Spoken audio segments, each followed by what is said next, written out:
março, relações de trabalho.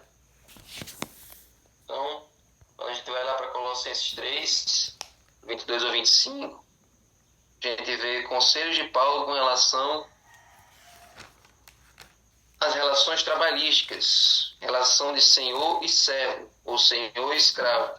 Nós já vimos relação de marido e mulher, pais e filhos, e agora, olha o que diz aí. 22 a 25 diz assim: servos, obedeçam em tudo a seus senhores aqui na terra, não servindo apenas quando estão sendo vigiados, visando somente agradar pessoas, mas com sinceridade de coração, temendo o Senhor. Tudo que fizerem, façam de todo o coração, como para o Senhor e não para as pessoas, sabendo que receberão do Senhor a recompensa da herança. É a Cristo, o Senhor, que vocês estão servindo. E quem fizer injustiça, receberá em troca a injustiça feita. E nisto ninguém será tratado com parcialidade. E o capítulo 4, verso 1, senhores, tratem os seus servos com justiça e igualdade, sabendo que também vocês têm um Senhor nos céus. E ele levantou a mão e ele quer falar?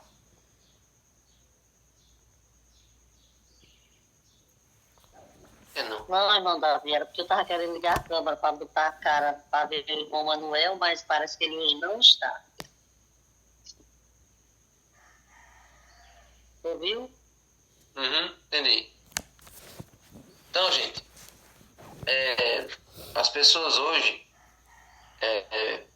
mencionam a questão da escravidão para dizer que a Bíblia é ultrapassada. Para dizer que no mundo de liberdade, como é o mundo de hoje, esses conselhos da Bíblia com relação à escravidão mostram o quanto ela é ultrapassada e o quanto ela erra em algumas partes. Só que essas pessoas não... Estou aqui. Sim, tá aí, Maneli. Então, gente, essas pessoas não levam em consideração o contexto histórico da escravidão no tempo do Antigo e do Novo Testamento. Então, no tempo do Antigo, olha só, no Antigo Testamento, melhor, Deus criou o ser humano à sua imagem para ele ser livre, certo?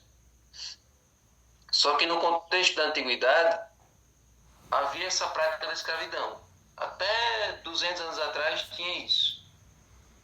Só que a lei de Moisés, ela proibia um compatriota, um judeu, manter outro judeu preso pela vida toda. Ou seja, eu comprei esse escravo, agora passar o resto da vida com ele. Não.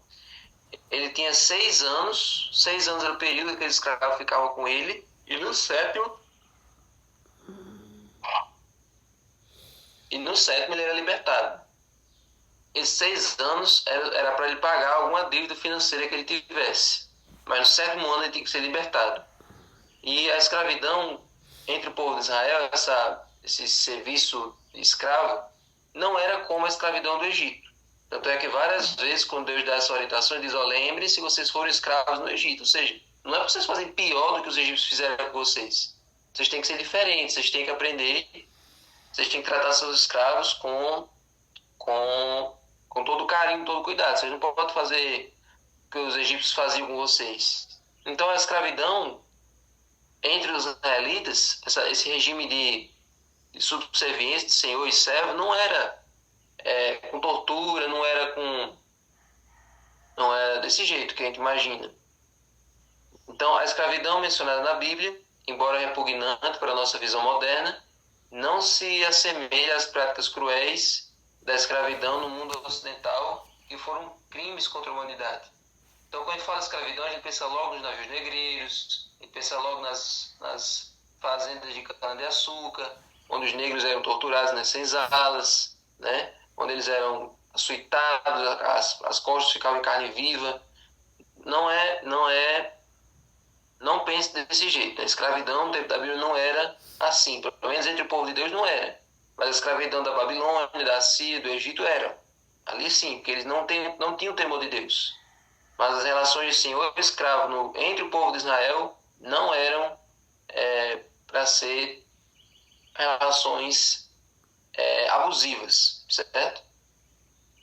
E no Novo Testamento, a igreja atuava em uma sociedade regida pela lei romana que permitia a posse de escravos.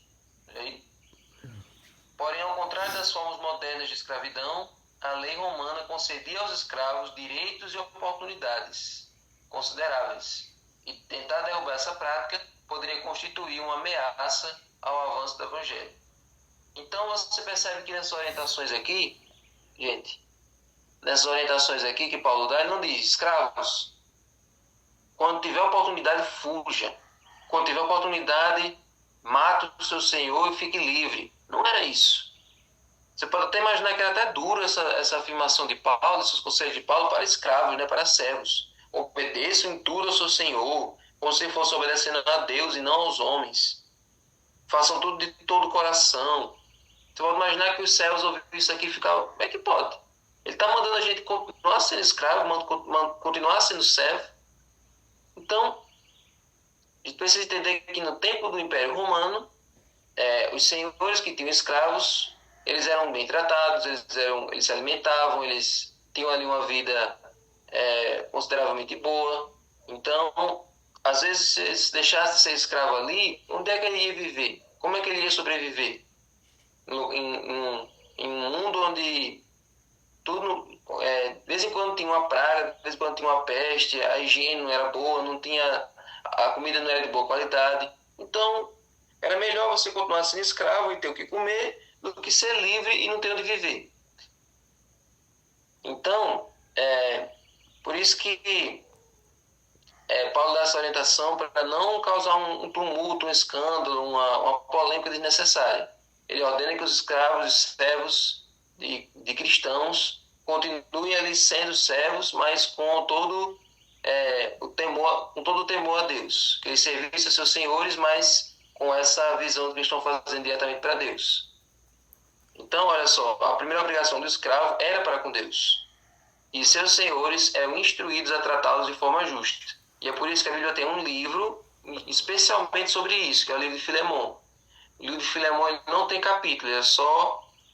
Eu acho que ele tem, né? Peraí, tem não. Filemão não tem capítulo. É só Paulo falando do começo ao fim desse livro, que o livro é bem pequenininho, um dos menores livros da Bíblia, só uma página. Paulo orientando Filemão a receber Onésimo como seu irmão. Onésimo era seu escravo, Filemão e Onésimo eram cristãos. Então, como é que ia ficar agora essa relação depois que eles conheceram a Cristo? Paulo disse: olha, já que vocês dois são cristãos, já que vocês dois temem o mesmo Senhor, então, aos olhos da sociedade, vocês ainda são Senhor e servo. Mas aos olhos de Cristo, vocês são irmãos da fé. Trate ele como um irmão, trate ele como um igual. Mesmo que para todo mundo ele seja seu escravo, mas internamente você sabe que ele não é mais isso. Então, para não causar esse escândalo à sociedade romana, ainda se mantinha essas aparências, certo? Então, Paulo orientou ele a recebê-lo como irmão. E no Antigo e no Novo Testamento, os crentes são chamados de escravos ou servos de Deus. Olha aí. Então, gente, ainda tem uma outra curiosidade. Eu acho que eu já falei isso para vocês em outro culto no Zoom há muito tempo, mas eu faço questão de relembrar aqui com vocês. No tempo de Ellen White, ainda existia escravidão. Ou melhor, ali no tempo de Ellen White, a escravidão era muito forte. Era aquele período que tinha aqueles donos de fazendas de algodão, lá nos Estados Unidos, né? E os escravos ficavam colhendo algodão durante o dia, eram torturados, eram caçados, a vida deles era um inferno lá naquelas fazendas. Vocês podem pesquisar depois como era essa escravidão nos Estados Unidos.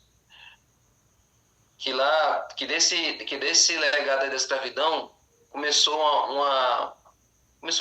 continuou, se agravou o racismo nos Estados Unidos. Por muitos anos, os negros eles não podiam andar na mesma calçada que os brancos, não podiam frequentar o mesmo banheiro que os brancos. Tudo isso era legado da escravidão desse período de Ellen White. Só que olha a posição da igreja adventista na época da escravidão nos Estados Unidos. Por exemplo, Ellen White tem um livro só sobre isso, que ela tem um livro falando apenas sobre essa questão da escravidão, de como deveria se tratar os escravos, principalmente da região sul dos Estados Unidos, que era a região que isso acontecia mais vezes. O norte, ele era contra a escravidão, mas o sul era totalmente a favor.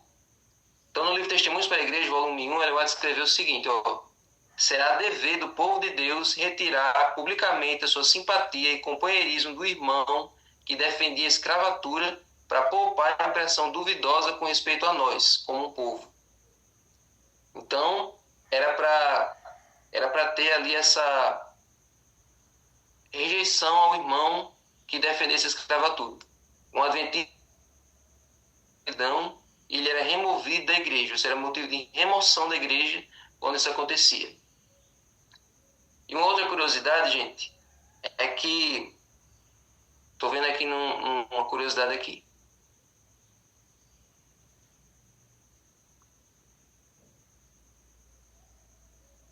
Teve um presidente da igreja adventista chamado John Byington, acho que ficou o primeiro presidente da igreja adventista, em 1863. Antes de ele ser presidente da igreja, ele foi líder, ele foi um líder que atuou no movimento abolicionista. Ele fundou a Sociedade Abolicionista Americana e ele usou sua casa para ajudar escravos fugitivos. Olha aí. No tempo de Ellen White, a escravidão já não era como está dizendo aqui no tempo da Bíblia.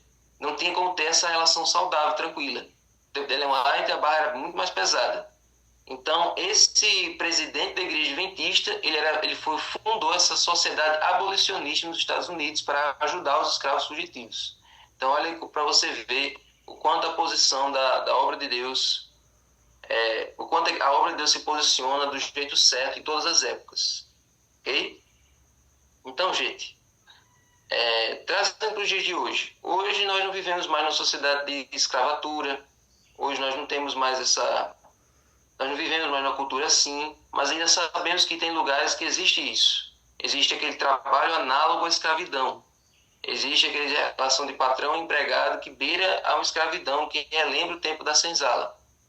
E os patrões não dão os direitos, não dão os benefícios que o empregado precisa. Então, como é que nós, como igreja, podemos aprender essas lições e colocar em prática para a nossa vida? Eu acho que aqui não tem ninguém que é patrão. Se deve ter, eu não conheço. Mas, se tiver alguém que é patrão, leia o livro de Filemon e aprenda como tratar os seus empregados da maneira correta. E todos aqui que são empregados, que nós possamos colocar em prática esses versos aqui. Mesmo que os nossos chefes, que os nossos patrões não sejam o melhor exemplo, não sejam o exemplo ideal, mas que nós possamos colocar em prática esse conselho. Que tudo que nós fizermos, façamos para Deus e não para os homens. Porque Deus é que vai nos recompensar. Ou seja, eu não vou fazer para agradar a pessoa, vou fazer para agradar a Deus. Certo? Essa deve ser a nossa maior motivação, tanto no trabalho quanto na casa de Deus, para tudo na vida. Tudo que você fizer, faça para a glória de Deus. Faça para Deus ficar orgulhoso, faça para Deus se agradar de você. E Ele vai se agradar se você fizer de todo o coração. Amém? Amém. Senhor Deus, muito obrigado pela leitura da Tua palavra hoje. Muito obrigado, Senhor, por essas reflexões que nós fizemos aqui. Nos ajuda, Senhor, a ter esse caráter perdoador, esse caráter amigo, que trata aqueles que estão inferiores a nós como iguais a nós. Então, Senhor, nos ajuda, Senhor, a permanecermos na tua graça e acolhermos nosso irmão porque o Senhor morreu. Agora abençoa o estudo do livro e fique conosco, em nome de Jesus. Amém. Amém. Rocha Nefretes.